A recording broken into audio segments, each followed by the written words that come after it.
నమస్తే, welcome to our channel. నేను పద్మిని. ప్రస్తుతం పాటు స్రవంతి గారు ఉన్నారు, మాట్లాడదాం. నమస్తే అండి. నమస్తే అమ్మా. కొన్ని ఇష్యూస్ అడ్రస్ చేయడానికి లేకపోతే వాటి గురించి మాట్లాడటానికి చాలా చాలా బాధాకరంగా అనిపిస్తూ ఉంటుంది. చాలా ఆశ్చర్యానికి గురి చేస్తూ ఉంటుంది. ఏంటి, ఎక్కడికి వెళ్తుంది ఈ సమాజం అని అనిపిస్తుంది. అలాగే అట్లాంటి సందర్భాల్లో ఒకవేళ చిన్న చిన్న పిల్లలు ఉంటే మాత్రం మనసుకి చాలా కష్టం అనిపిస్తుంది. ఎందుకంటే విక్టిమ్స్ అయ్యేది పిల్లలు మాత్రమే. నేను దేని గురించి మాట్లాడుతున్నానంటే, రీసెంట్గా పవిత్ర అలాగే చందు వీరిద్దరూ అటు యాక్సిడెంట్లో ఆవిడ చనిపోవటం, ఆవిడ చనిపోయిన వ్యధతో ఈయన సూసైడ్ చేసుకోవటము, అది చాలా వైరల్ అవ్వటము. ఆయనకు ఆల్రెడీ ముందే పెళ్ళయి ఉండటం, అది లవ్ మ్యారేజ్ చేసుకుని ఉన్నారు. 2 పిల్లలు ఉన్నారు, చిన్న చిన్న పిల్లలు, పాప బాబు.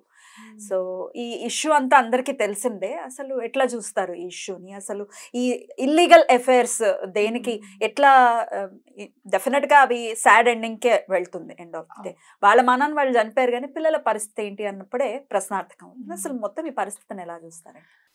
చాలా బాధాకరము. ఇంకా పిల్లలు ఉన్నారు, వైఫ్ ఉంది, తల్లిదండ్రులు ఉన్నారు. ఇంకా పాపం వాళ్ళు ఎంత వ్యధ ఉంటుంది, క్షోభ ఉంటుంది. నిజంగా కంటి ముందు కన్న పిల్లలు ఏదో ఒంట్లో బాగాలేక చనిపోయారు, లేకపోతే సడన్ గా ఇట్లా ఏమైనా యాక్సిడెంట్ లో చనిపోయారంటే అది వేరే విషయము. కావాలని సూసైడ్ చేసుకోవడం అనేది చాలా పొరపాటు. అంటే మానసికంగా పరిపక్వత చెందలేదు అలాంటి వ్యక్తుల మనోభావాలని ఖచ్చితంగా అనిపిస్తుంది. నేను ఈ ఇష్యూ చూసినప్పటి నుంచి మొత్తం యూట్యూబ్లో అంతా వీళ్ళిద్దరి గురించే వాళ్ళ రీల్స్ రావడం అనేది ఎక్కువగా ఉంది. మనకి సజెషన్స్ లో కూడా మనం ఎవరైనా చూసినా చూడకపోయినా ఆటోమేటిక్గా ఓపెన్ చేసిన వెంటనే వాళ్ళవే వస్తుంది. అయితే ఆ అమ్మాయి చేసినది ఒక రీల్ చూస్తే నేను అవాక్కయ్యాను అనమాట. ఎంత చక్కగా అడ్రస్ చేస్తుందంటే, పెళ్లి బంధం కంటే ప్రేమ బంధమే గొప్పది అని చెప్పి అడ్రస్ బరి తెగింపుడు మాటలు అనుకోవచ్చా? నిజంగానే, నిజంగా. అలాగే ఇంకోటి ఏంటంటే, నువ్వంటే ఇష్టం లేదు అని ఎవరైనా చెప్తే తప్పుకో. వాళ్ళు వేరే వాళ్ళని చూసుకుంటున్నప్పుడు వాళ్ళ దారిలో నువ్వు రాకు.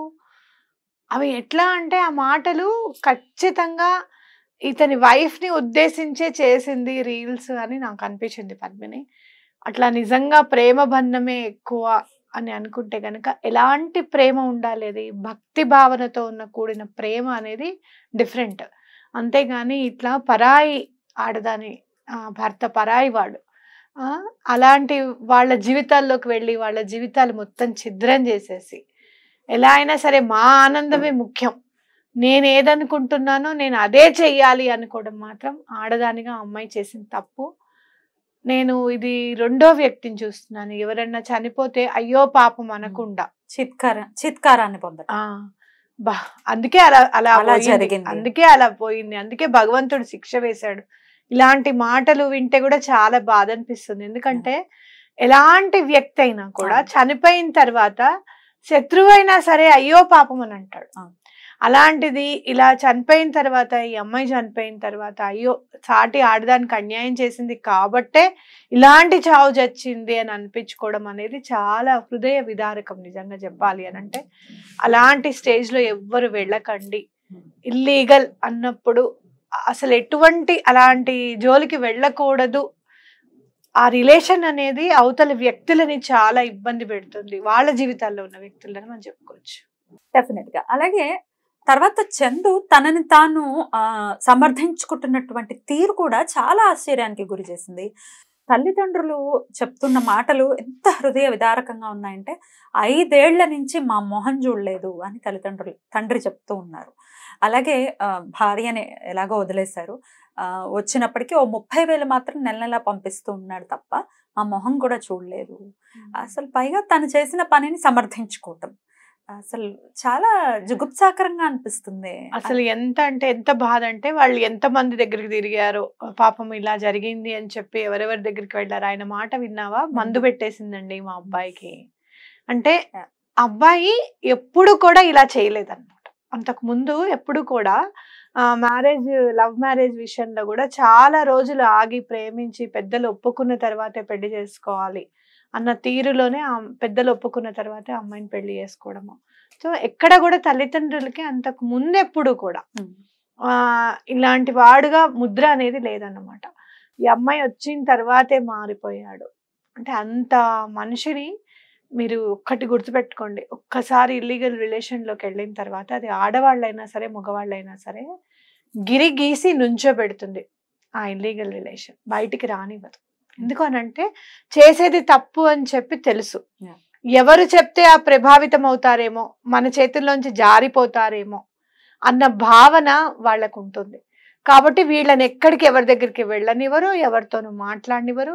నేను చాలా సందర్భాల్లో నువ్వు మీ ఆవిడ దగ్గర పడుకున్నావా, ఏది నాకు వీడియో కాల్ చేయ అంటారట. కలిసి పడుకుంటున్నావా, రూమ్లోనే ఉన్నారా, మీ ఆవిడ పక్కనే ఉందా, నువ్వు వేరే రూమ్లో పడుకుంటున్నావు అంటే వీళ్ళు వీడియో కాల్ చేసి చూపిస్తారు.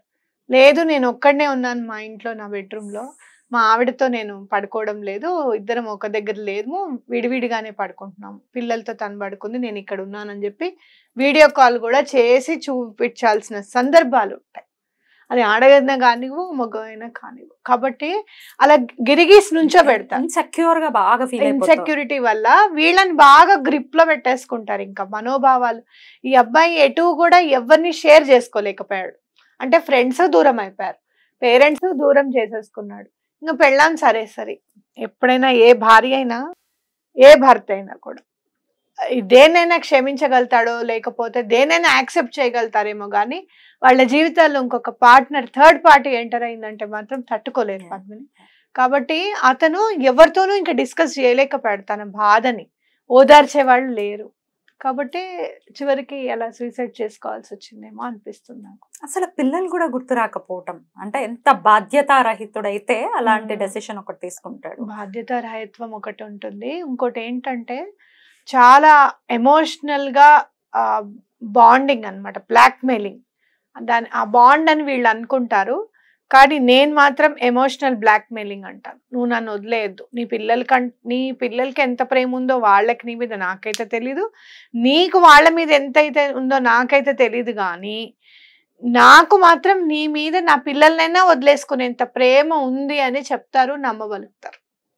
ఇల్లీగల్ రిలేషన్షిప్స్ నేర్పే వాళ్ళందరూ కూడా ఆ ట్రాప్ లో పడకుండా ఉండడం అనేది చాలా ముఖ్యం. ఎందుకు ఇంత స్ట్రాంగ్ గా చెప్తున్నాను అనంటే నా దగ్గరికి వచ్చే కేసెస్లో ఒక 50 to 60% because of the illegal relationships. Third party entry. అమ్మా మాకు మా ఇంటికి కూడా రావట్లేదు, మమ్మల్ని కూడా ఏం చూడట్లేదు, మా వాళ్ళకేవో మందు పెట్టేస్తారు. అంటే వీళ్ళు మందు పెట్టేశారు అని అనుకుంటే ఏదో చేసిందమ్మా, మొత్తానికి వశీకరణ చేసుకున్నారో మందు పెట్టేశారని వాళ్ళే చెప్తారు నాకంటే. మీ మీద వాళ్ళకి ఎంత నమ్మకం ఉందో చూడండి. అవతల వాళ్ళు మందు పెడితే తప్పించి చెడ్డవాడని మాత్రం చెప్పట్లా, వశీకరణ చేస్తే తప్పించి ఇలా చెయ్యడు ఇలా మారడు అంటే వాళ్ళకి మీ మీద ఎంత నమ్మకం ఉందో ఆలోచించండి. కాబట్టి మీ వాళ్ళకి దూరం అవ్వకూడదు. స్పెషల్ గా భార్యను కూడా పక్కకు పెట్టండి. పోనీ తల్లిదండ్రులే అసలు నిన్ను పెంచి నువ్వేం చేసినా కూడా నువ్వు జాబ్ చేస్తే దానికి ఓకే అన్నారు, లేదు నేను జాబ్ మానేస్తాను, నేను ఈ బిజినెస్ అంటే దానికి ఓకే అన్నారు, కాదు నాకు చాలా ఇష్టము యాక్టింగ్ అని అంటే దానికి ఓకే అన్నారు. నువ్వు తీసుకునే ప్రతి నిర్ణయానికి ఓకే అన్న వాళ్ళు ఇది చెయ్యకురా అని చెప్తున్నారు అని అంటే ఏదో దాని అర్థం ఉండే ఉంటుంది కదా.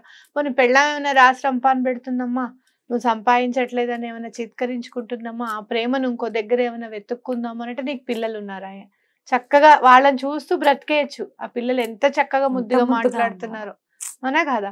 కాబట్టి చేసేది తప్పు అనేది నువ్వు యాక్సెప్ట్ చేయకపోవడం, నీకు తెలియట్లేదు, నువ్వు కరెక్టే కానీ ఇంతమంది తప్పు చెప్తున్నారే ఎందుకు అన్న ఆలోచన నీకు రాకపోవడం, అది అనేది మనం ఎప్పుడు కూడా దాన్ని మనం తరిచి చూసుకోవాలి. ఒక నలుగురికి చెప్పాలి, ఇది కరెక్టేనా, నేను ఇది కరెక్ట్గా చేస్తున్నానా లేదా అని. అంటే మనం చేసే పని మనకి కరెక్ట్గా అనిపించవచ్చు పద్మిని, కానీ అవతల వాళ్ళకి మాత్రం తప్పకుండా తప్పు అనిపిస్తుంది. నలుగురు ఒకటే మాట చెప్పారు అంటే దాన్ని మనం ఫాలో అవడం అనేది చాలా ఇంపార్టెంట్. రైట్. అయితే తను సూసైడ్ చేసుకున్న ఆ సందర్భంలో వాళ్ళ నాన్నగారు చెప్పినటువంటి మాట, కాళ్ళు 2 కట్టేసి ఉన్నాయి అని అంటున్నారు. అంటే తనకు తానే కట్టేసుకుని ఉంటాడా, అసలు ఏం జరిగి ఉండాలి? ఒకటి పద్మిని, ఏదైనా అదేంటి ఇప్పుడు పైకి ఎక్కిన తర్వాత స్టూల్ని తన్నేయాలి వస్తుంది అనుకో, 2 మన బాడీ మనకు చెప్తుంది కదా, వద్దు ఇది అని చెప్తుంది. లేకపోతే కాలు ఆయనే తనేయకుండా ఉమ్, తనని తనే ముందే కట్టుబాటు చేసుకున్నాడని మనం అనుకోవచ్చు. అనుకోవాలి.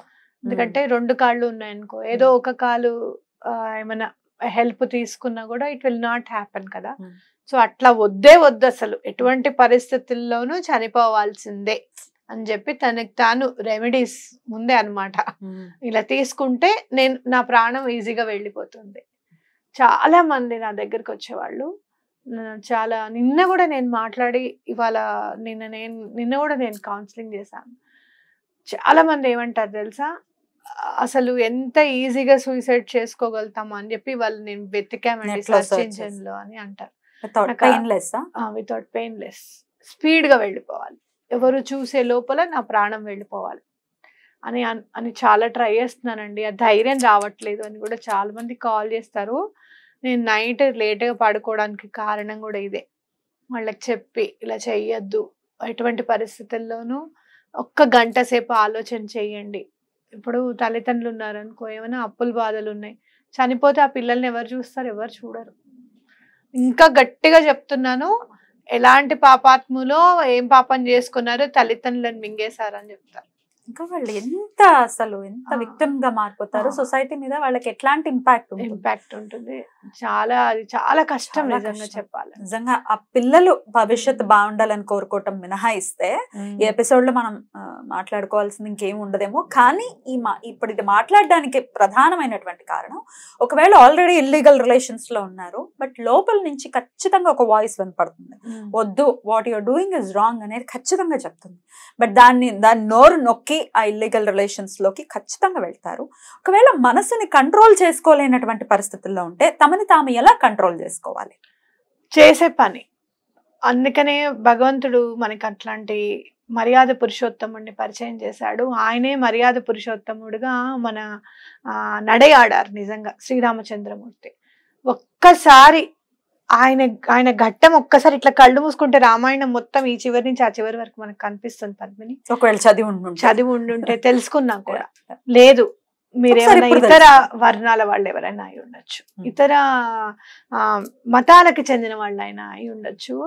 ఒక్కసారి నేను ఎవరికి అన్యాయం చేస్తున్నాను అని గనక నువ్వు ఒక్కసారి క్వశ్చన్ మార్క్ వేసుకుంటే నీకు నువ్వే అన్యాయం చేసుకుంటున్నావు.